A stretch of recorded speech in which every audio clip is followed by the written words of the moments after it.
Okay, you guys, we are going to, I'm going to read to you about George Washington. George Washington is on our quarter, so you see him often during math, but we're not going to do math. I'm going to read to you about George Washington, who's the first president of the United States. Usually I would have you guys read to me, but you're not here, so I'm going to read to you. You can either just sit and listen, or in your packet, I have a word search. You could do the word search while I read to you, or there is also a picture of George Washington. You could color while I read to you. Just make sure you're checking in on the video every once in a while to see the pictures, because there are pictures. All right, so this is called George Washington, first president of the United States. The author is Carol Green with an E, Greenie, but it's probably just green. Chapter nothing yet. George Washington was a real person. Here's a picture of him. He was born in 1732. He died in 1799. George Washington was the first president of the United States. This is his story. So he's a real person who really lived, and he really did these things. Chapter 1 says, just a boy. Here's a picture of his birthplace in Virginia. The Washington family lived at Ferry Farm in Virginia. There were 10 children, but 2 girls died and 2 older boys went to school in England. George and his brother Jack did many things together. A river ran by their farm, and they watched the boats, and they rode horses too, and George was a fine rider. When they studied, George wrote his lessons in little books. He was good at math. He wrote down 110 rules about manners too. One rule said not to kill fleas, ticks, or lice in front of people. Another rule said not to clean your teeth with the tablecloth. Good rules. George wanted to go to school in England, but he was 11 when his father died, so George had to stay home. Here's a picture. And it says when he was 14, George wanted to leave Ferry Farm and go to sea, but his mother begged him to stay home. He didn't like that. His mother was hard to get along with, but George learned how to measure the land so that he could be a surveyor. Here is a picture of George Washington's mom, whose name was Mary Ball Washington, and this is his sister, Betty. When his older brother, Lawrence, got married, he moved to a farm called Mount Vernon. George often stayed there. When George was 16, he and his friend, George William Fairfax, went to work with surveyors in the West. Surveyors measure land. Here's a picture. Mount Vernon above was owned by Lawrence Washington on the right, so George Washington's brother.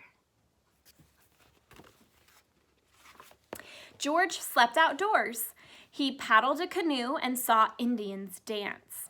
He had a great time, and soon he began to get his own surveying jobs. George Washington learned to use a surveyor's instrument. Surveyors measure the land and mark out property boundaries. Here's a picture of him using some surveying tools for measuring the lands and creating boundaries. Then Lawrence got sick. George went with him to a warm island called Barbados. There, Lawrence seemed better, but George caught smallpox. When he got well, Lawrence got worse, and at last, Lawrence died. George felt that he had lost his best friend, but he was a man now. He must live his own life. Here is George Washington at age 25. Chapter 2, a soldier and a farmer. At that time, Virginia belonged to Great Britain. It was a colony. Its little army was British. George became part of that army. Both Britain and France wanted land in the Ohio Valley. George had to go there and spy on the French. He did a good job. Soon he was head of the whole Virginia army. That job was big too. George didn't know enough, and he made some bad mistakes. But the British gave him another job. He must lead a general and his army to the French. George knew the army should fight in the woods and not in open places. He told the general, but the general didn't listen, and many men were killed. It's a picture of George Washington in his uniform. And here's this picture. See what it says. It says Washington, who's in the center. So a picture of George here, helped the British fight the French.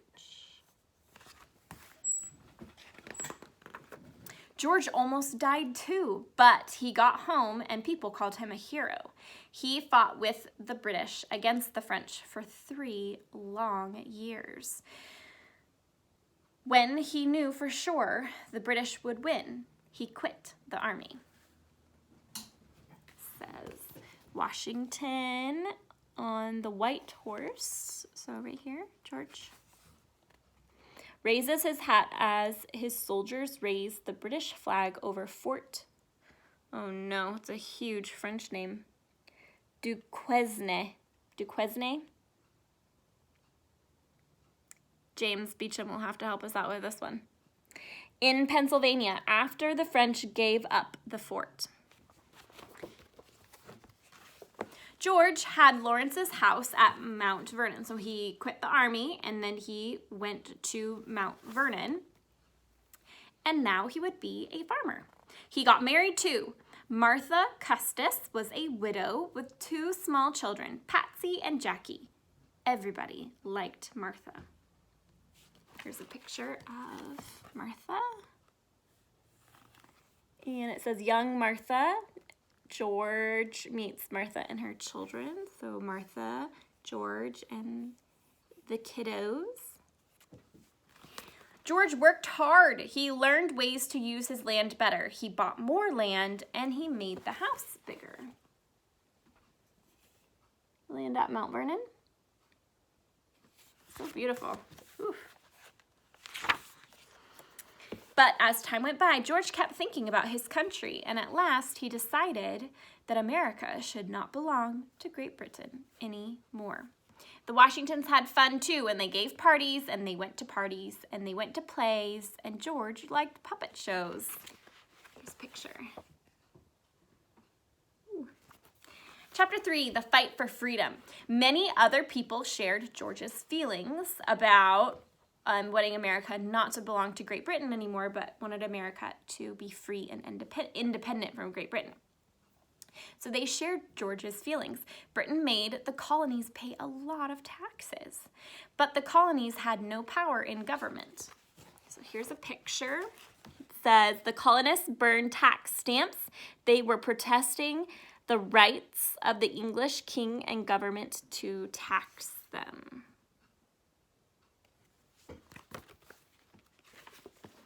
In 1773, people in Boston threw British tea into the harbor. If you've heard of the Boston Tea Party, that's what this is talking about. The British Army took over the city. In 1774, the colonies held a meeting. George spoke for Virginia. He hoped there would be no war, but things got worse. By 1775, fighting had already started. The colonies met again. They made George commander-in-chief of the army. Okay, here's some pictures. It says Patriots above and top right, so above and top right. Patriots dressed up as Indians and dumped a shipment of British tea into the Boston harbor. English soldiers in Boston, down here. The redcoats are coming, the redcoats are coming. The English soldiers in Boston often fought the American colonists. And then here is a picture over here of Washington reviews the army. So he's made head in the army, and so he's looking over his men, seeing what he has to work with. It was a huge job. It was a huge job. George had to get food, clothes, and pay for his soldiers. Most had been farmers. So George trained them to fight. They weren't trained fighters, you guys. They were just farmers who picked up weapons to fight for their rights, and George Washington had to train them. In 1776, George's army drove the British out of Boston. They won a battle at Trenton, New Jersey, too. Some pictures from the war. That same year, American leaders wrote the Declaration of Independence. It said America was free. The army went on fighting for that freedom.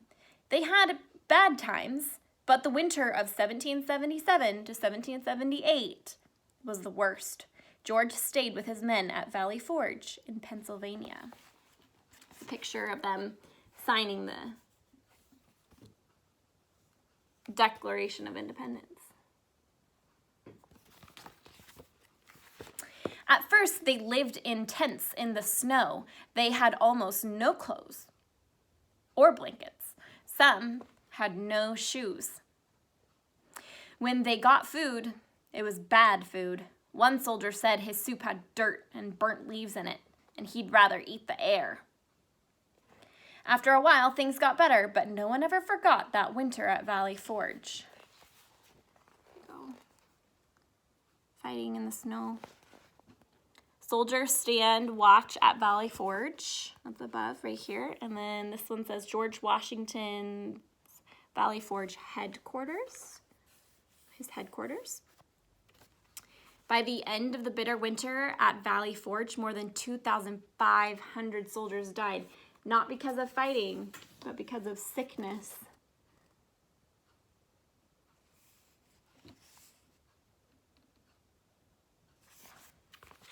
It's really sad, very tragic. In the spring of 1778, France decided to help America. More fighting lay ahead, but at last America won. When his country was free, George went home.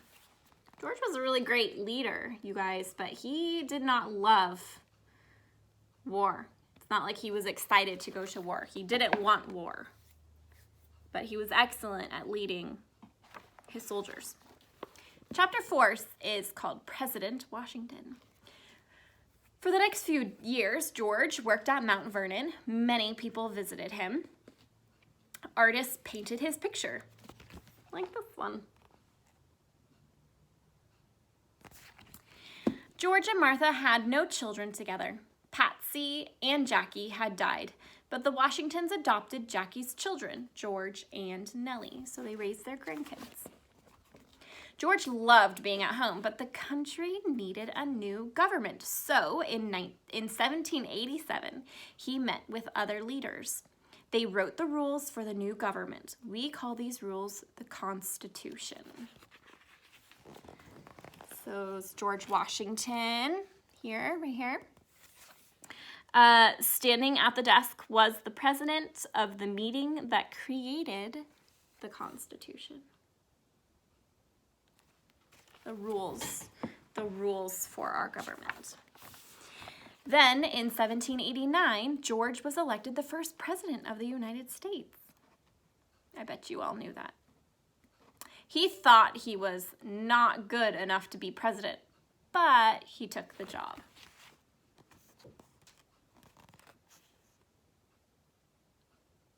His hand is on the Bible, swearing him into the presidenthood, his inauguration. The new country had many money problems. George helped solve them, and he watched his country grow.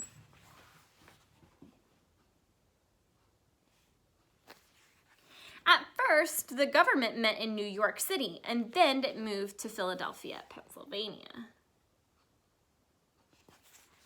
So that's the Federal Hall in New York City. But there were plans to build a new capital on the Potomac River. Someday it would be called Washington, D.C. So you guys know the White House, where the president is now. George Washington didn't live there because it wasn't built yet. Here you go. These are drawings for the new Capitol building. A competition was held for the design of the new Capitol building. One version, this one, was, one version featured a huge weather vane. The center design won second place, but the last design was finally adopted. So this is what our Capitol building, the design of our Capitol building was before it was built. Okay, in 1792, George was elected president again. Great Britain and France were still enemies. Some people thought that America should help France. So some Frenchmen come and say, help, please. But George said no. His country was too young. It was growing fast. It needed peace, not war. In 1797, George's term as president ended. People gave speeches and held parties to show how much they loved him. That made George feel good, but he was tired and he was ready to go home. That's a theme in his life. He works real hard and then he's like, I want to go home because I want to be a farmer. I want to be at home with my family. With his horses and his wife. Chapter 5. Home at last. Back at Mount Vernon, George worked on his house and farm again. He was always trying to make them better. But France was causing trouble for American ships. There might be war, and the new president, John Adams, wanted George to lead the U.S. Army. So George went back to Philadelphia. He spent months getting the army ready, but war never came, and George was glad. So now he could go home for good. Here's a picture of John Adams and then George Washington finally being able to be at home, which is what he loved most. One cold, wet day, George rode around his farm for 5 hours. He caught a cold. Soon he was very sick. The doctors came, but they couldn't help him. So on December 14th, 1799, George Washington died. Picture of him in bed, surrounded by doctors and people who love him. When his soldier friend, Henry Lee, heard that George Washington was dead, he said George was first in war, first in peace, and first in the hearts of his countrymen. And Henry Lee was right. So, Henry Lee, George Washington. There you go, you guys. That book, hopefully that taught you some new and interesting things about our first president. And what this didn't talk about was that he was a Christian. He loved God. So someday, we'll see him in heaven. All right, you guys. I miss you all. See ya.